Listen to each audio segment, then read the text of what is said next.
এই যে দীপু দাসকে পুড়িয়ে মারা হলো,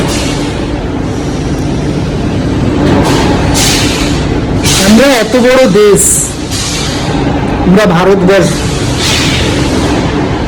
আজকে যদি এই জিনিসটা ইসরায়েলে ঘটতো না,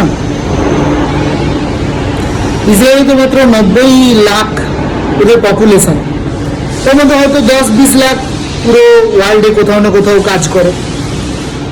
এই 10-20 লাখের মধ্যে একজনের সঙ্গে এরকম ঘটনা ঘটতো না।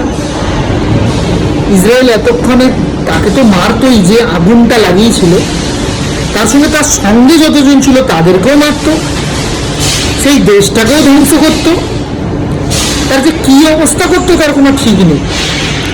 আর সেই ইসরায়েলের মতো দেশের থেকে আমাদের দেশের সৈন্যও বেশি, আমাদের দেশের সামরিক শক্তিও বেশি।